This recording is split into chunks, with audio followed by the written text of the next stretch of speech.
नमस्कार. चला, आज 19व्या शतकातल्या भारतात जाऊया. एक असा काळ जिथे खूप मोठ्या सामाजिक आणि धार्मिक सुधारणा घडत होत्या. आणि ह्या सगळ्या बदलांच्या केंद्रस्थानी कोण होतं, तर एक महान व्यक्तिमत्व, राजा राममोहन रॉय. आणि त्यांनी सुरू केलेली एक जबरदस्त चळवळ म्हणजे ब्राह्मो समाज. तर मग आजच्या या भागात आपण काय काय पाहणार आहोत? सगळ्यात आधी ही बदलाची वेळ का आली होती? मग हे प्रबोधन पुरुष नक्की कोण होते? त्यांनी राष्ट्र सुधारण्यासाठी काय केलं? हा ब्राह्मो समाज काय आहे? आणि सगळ्यात महत्त्वाचं, या सगळ्याचा आपल्यावर, आपल्या इतिहासावर काय प्रभाव पडला? बरं, एक मोठा प्रश्न आहे की कोणत्याही समाजात इतक्या मोठ्या सामाजिक आणि धार्मिक प्रबोधनाची ठिणगी नेमकी पडते कशी? सुरुवात कुठून होते? हाच प्रश्न आपल्याला थेट 19व्या शतकातल्या भारतात घेऊन जातो. चला तर मग. तर सर्वात आधी पाहूया बदलाची वेळ, म्हणजे नेमकं 19व्या शतकातलं भारताचं चित्र होतं कसं. त्या काळातल्या चालीरीती आणि परंपरांबद्दल बोलायचं झालं तर बघा, समाजात मूर्तीपूजा खूप मोठ्या प्रमाणावर होती. अनेक देवदेवतांवर विश्वास होता. यज्ञ आणि कर्मकांडांवर तर खूपच जास्त जोर दिला जायचा. आणि याचबरोबर काही खूप वाईट प्रथाही होत्या, जसं ती सतीप्रथा किंवा अगदी बालविवाह. या प्रथांनी खरं तर समाजाला आतून पोखरून टाकलं होतं आणि यांना बदलणं खूप खूप गरजेचं होतं. आणि मग अशा परिस्थितीत ह्या बदलाची मशाल घेऊन एक व्यक्ती पुढे आली, एक प्रबोधन पुरुष. आपण ओळख करून घेऊया राजा राममोहन रॉय यांची. त्यांना एक खूप मोठी पदवी दिली जाते, भारतीय प्रबोधनाचे जनक. आणि हे अगदी खरं आहे नाही का, कारण त्यांच्याच कार्यामुळे भारताच्या आधुनिक विचारांचा पाया रचला गेला.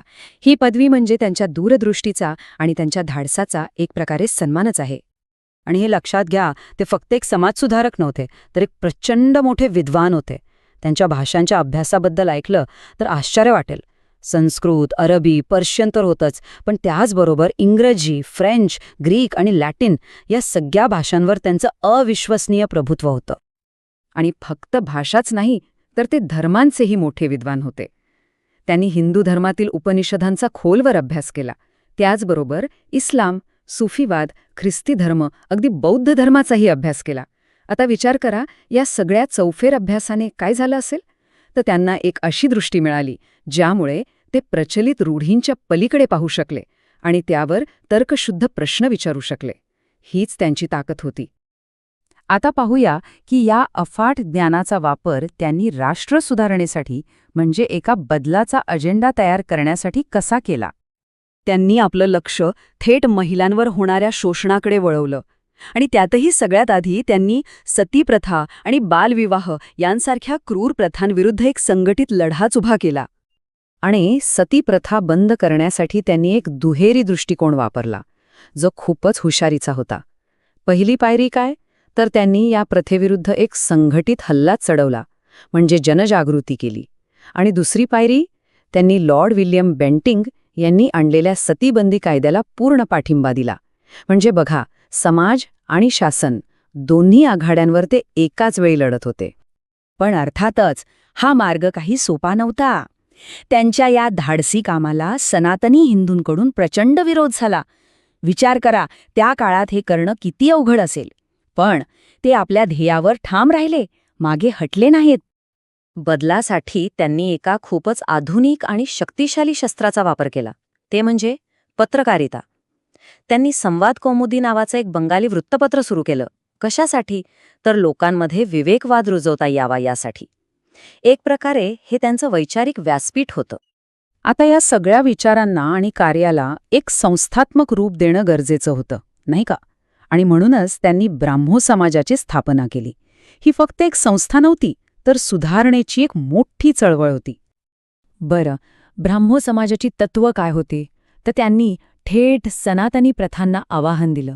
म्हणजे बघा, एकीकडे होती मूर्तीपूजा, तर ब्राह्मो समाजाने त्यावर प्रश्नचिन्ह उभं केलं. एकीकडे होता बहुदेववाद, म्हणजे अनेक देव, तर ह्यांनी एकेश्वरवादाला प्रोत्साहन दिलं, म्हणजे एकच देव.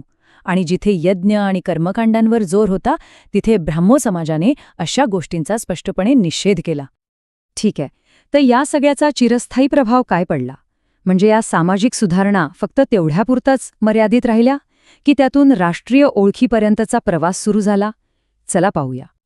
राष्ट्रवादाकडे जाणारा मार्ग कसा तयार झाला हे पाहणं खूप इंटरेस्टिंग आहे. पहिली पायरी होती इंग्रजी शिक्षणाचा प्रचार. राजा राममोहन रॉय यांनी याला खूप प्रोत्साहन दिलं.